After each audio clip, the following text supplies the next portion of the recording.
கிறிஸ்துவுக்குள் பிரியமானவர்களே, கர்த்தராகிய இயேசு கிறிஸ்து நாமத்தில் உங்களுக்கு வாழ்த்து தெரிவித்துக் கொள்கிறேன். இந்த நாளிலும் அப்பா உங்களை புதிய கிருபைகள்னால உங்களை ஆசீர்வதிப்பாங்க. இன்னைக்கும் அப்பா உங்களோடு கூட பேச போகிற வார்த்தை ஆதியாகமம் 28:15. ஜெனிசிஸ் 28:15. நான் உன்னோட இருந்து சோத்திரம். அப்பா சொல்றாங்க, நான் உன்னோடு கூட இருப்பேன். அடுத்து நீ போகிற இடமெல்லாம் உன்னை காப்பாற்றுவேன் சோத்திரம். நீங்கள் போகிற இடம் எல்லாம் அப்பா உங்களை காப்பாற்றுவாங்க. அடுத்து இந்த தேசத்துக்கு உன்னை திரும்பி வர பண்ணுவேன். நான் உனக்கு சொன்னதை செய்யும் அளவும் உன்னை கைவிடுவதில்லை சோத்திரம். இந்த காலை நேரத்தில் அப்பா உங்களை பார்த்து சொல்கிறாங்க, அப்பா சொன்னதை செய்யும் அளவும். அப்பா என்ன வாக்கு தத்தம் கொடுத்தாங்களோ அந்த வாக்கு தத்தம் நிறைவேறுகிற வரை உங்களை கைவிடுவதே இல்லை. அந்த வாக்கு தத்தம் உங்களுக்கு நித்திய ஜீவனை நான் அளிப்பேன் என்பது சோத்திரம். அப்போ இங்கே நம்ம மரித்தாலும் அவர் கைவிட மாட்டார்.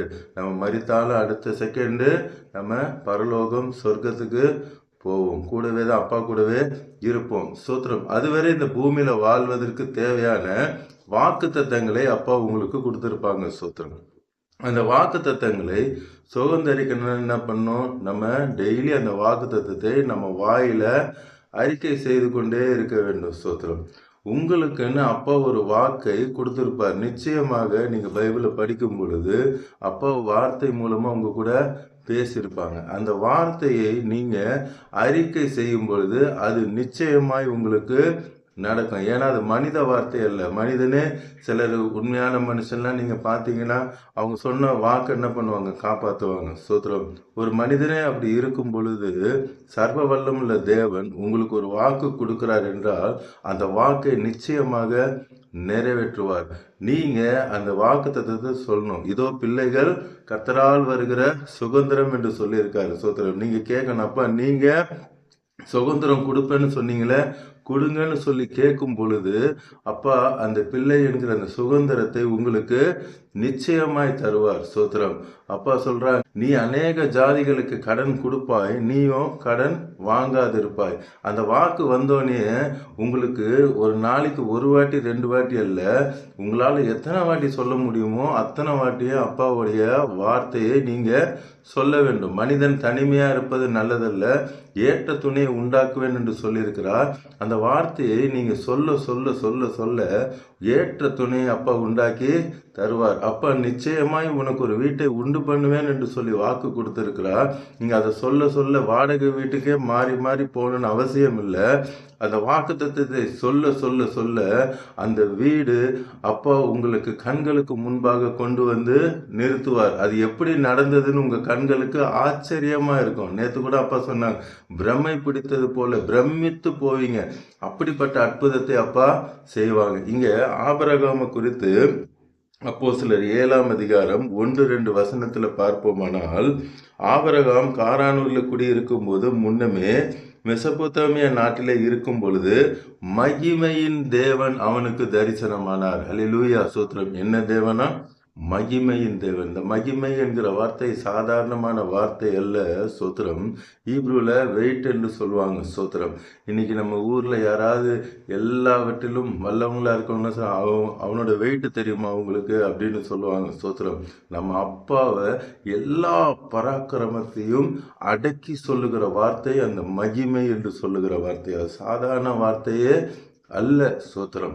அந்த வார்த்தையை சொல்லுகிறார், மகிமையின் தேவன் அவனுக்கு தரிசனமானார் சோத்திரம். தரிசனமா என்ன சொல்றார்? நீ உன் தேசத்தையும் உன் இனத்தையும் விட்டு புறப்பட்டு நான் உனக்கு காண்பிக்கும் தேசத்துக்கு வா என்றார் சோத்திரம். இப்ப பாருங்க, அப்பா சொல்றாங்க, நான் உனக்கு காண்பிக்கும் தேசத்துக்கு போன்னு சொல்ல, வான்னு சொல்றாங்க சோத்திரம். அதே போலதான் இன்னைக்கு அப்பா உங்களுக்கு வாக்கு தத்துவம் கொடுத்துருக்காங்க. அந்த வாக்கு தத்துவத்தை நிறைவேற்றுறதுக்கு அப்பா அங்க இருக்காங்க. வான்னு என்ன அர்த்தம்? ஆல்ரெடி அப்பா கானான் தேசத்துல தான் இருக்கிறாங்க. இருந்துகிட்டு என்ன சொல்றாங்க? ஆபிரகாமை வா என்று சொல்லி அழைக்கிறாங்க சோத்திரம். உங்களுக்கு வாக்கு தத்துவத்தை கொடுப்பதற்காக அப்பா ரெடியா இருக்காங்க. அந்த இடத்துக்கு போனா அப்பா சொன்ன அந்த வார்த்தையை நீங்க சொல்லி சொல்லி சொல்லி சொல்லி தான் அப்பா கிட்ட என்ன பண்ண முடியும்? வர முடியும். பேதுரு என்ன சொன்னாரு?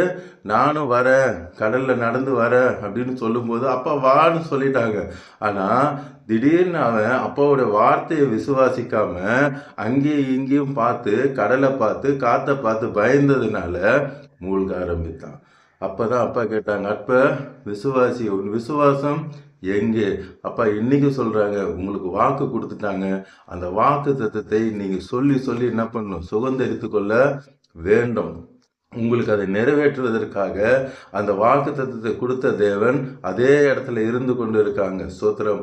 உங்களை அழைத்து கொண்டு இருக்காங்க. வா ஸ்தோத்திரம், வந்து நீ சுதந்தரித்துக்கொள். நம்மளுடைய அவிசுவாசத்தினால தான் என்ன பண்ணல, நம்மளால இவ்வளவு நாள் சுதந்தரிக்க முடியல.